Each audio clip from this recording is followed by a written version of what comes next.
So obviously this replaces the old Crossroads. What's kind of your plan long term for this particular weekend event?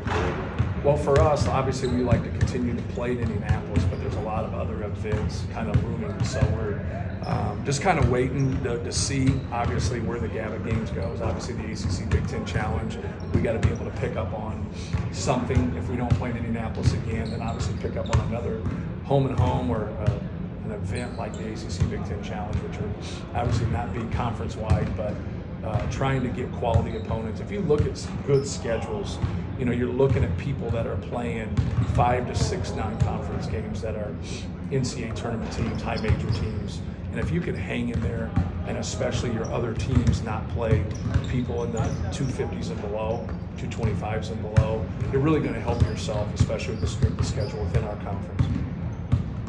Status on Mason? He practiced today. Today was the first day he practiced, so I don't know if he did everything, but he did most everything. So that's good. I think anytime you're dealing with somebody's back, it's always good to wait to the next day to see how they are also. So hopefully he feels good tomorrow and he can practice tomorrow and be ready to go Saturday.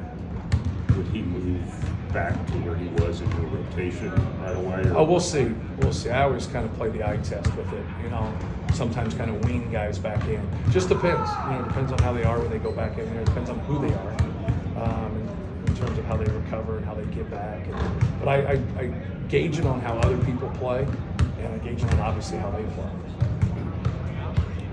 Davidson are kind of similar to you guys in that they run their stuff really well. Right. How do you prepare for that defensively? Well, I think you just got to stay with their guards and make it hard on them. Obviously, Foster Loyer is a guy that averages 20, that can catch and shoot, can drive and make plays. You know, you just got to, the guy like that, he's going to make some shots. You just want him to make some tough ones, and you want him to not get easy rhythm threes, like a transition three, an in and out three, a penetration and kick three. You know, you just got to, guys like that, you got to limit them to the best of your ability. They're going to find their way and score the ball some, but you just don't hope he has one of those nights like he did against Wright State and he gets 39. But the efficiency of their offense, their big guys can step out and shoot. Their guards, can drive the basketball. They can shoot the basketball. They're efficient in what they do. We just got to do a good job of sticking with the guys that can shoot and doing our best to keep the ball out of the paint. Some motivation for Fletch going against Big Brother and saying, hey, yeah, you probably got beat up in the driveway growing up. Here's your chance to go out and get him back. Yeah, it's pretty cool. It just kind of happened organically. And when obviously the Crossroads shut down and then trying to find opponents right there. We have played Davidson before in Indianapolis. So we played them in Charleston about 4 or 5 years ago in a tournament. Very good program. But no, when that happened, that just seemed like the right thing to do for those guys to be able to collide like that. My annual question about your week-long block of practice uninterrupted. Yeah. Anything you really wanted to sharpen this weekend? Not really. We missed some shots. We had some middle mistakes in terms of time and score and some different things like that. Just watching film and communicating individually and as a team, some of those lessons that we learned in the Nebraska game. But yeah, we had some. We're up 14 with 14 minutes to go. Like, we're in a good position. We miss a jump hook, and then they get a 4-point play. Then all of a sudden, instead of it being a 16 or 17, it's a 10. And now it's manageable. You're on the road. It gets loud, and then we go cold. But I'm process based, and I thought we had a lot of really good shots. We missed a handful of layups. We missed free throws. We missed open threes, and it always looks better when it goes in. And it always looks worse when it doesn't. So just trying to get those guys to, take the shots that are there and be confident with them. You mentioned it briefly after Nebraska, just David Jenkins helping you immediately when he came off the bench. What's going to kind of help him, just balancing, making the right play, and also, utilizing his ability to create his own shot? Yeah, ideally it's better for him to be in the game with Braden. Yeah. And you could push it that direction, but we have other people also. So Fletcher's there, Brandon Newman's there, Ethan Morton's there. So it's not as easy as it looks to say, hey, let's, do what's best for him, when sometimes it gets in the way with a lot of other people, what's best for us. So, but anytime we can kind of get that piece of it, I think that really helps him because Braden can set him up, and you can kind of see how the rhythm of the dribble really helps him. He loves that rhythm dribble pull up, and just trying to find him. We ran a couple things for him. One time he passed it up, the other time he fell down and got tripped. So just trying to get him going. But it's difficult. It's a real difficult chore when you're running a lot of stuff for Zach. You run stuff for Braden and Fletch. You're looking at different things to play off of, whether that's dribble penetration or post-up basketball, and then kind of blend it in. It's a hard piece, but he's definitely a weapon and something that when he's on the court, we need to look for. Coach, do you have any extra swagger or flex now after throwing down his first dunk probably in his life in a game? No, it was kind of interesting for me because I'd never seen him dunk. Normally you see guys dunk messing around after practice and stuff. So it was a very functional play. You know what I mean?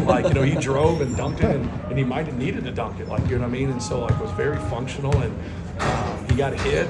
I thought he got fouled, but no, as long as he makes them, I'm cool. Not that he lacks confidence, but how has he grown in that confidence, just kind of being that consistent number 2 scorer for you this year? Yeah, well, you can talk all you want. You can see it when the chips are down and you're on the road and it gets loud. Who wants the ball? Another night, even though he wasn't making shots, he was making plays. He made pull-ups, he got drives. He only hit 2 threes out of 10 shots. He wasn't making shots, and yet he was still confident. That's what you want. When you see that as a coach, man, you're going to struggle to take that guy out.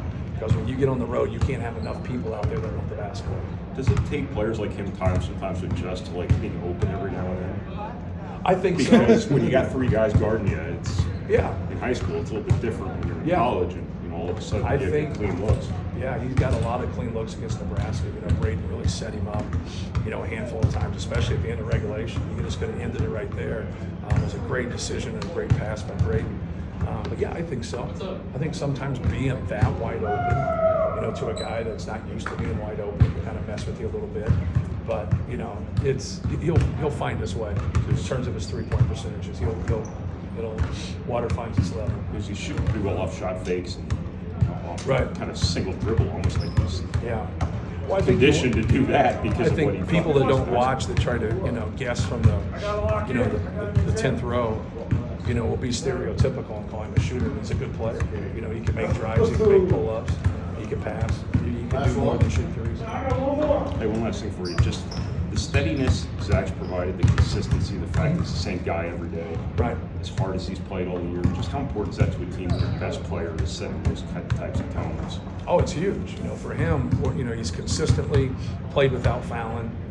Some games he's been better at blocking shots than others. Every game he's rebounded. When you're going to get those 13 rebounds every single game, that's huge. He goes after the ball. He fights for post position. He fights for offensive rebound position.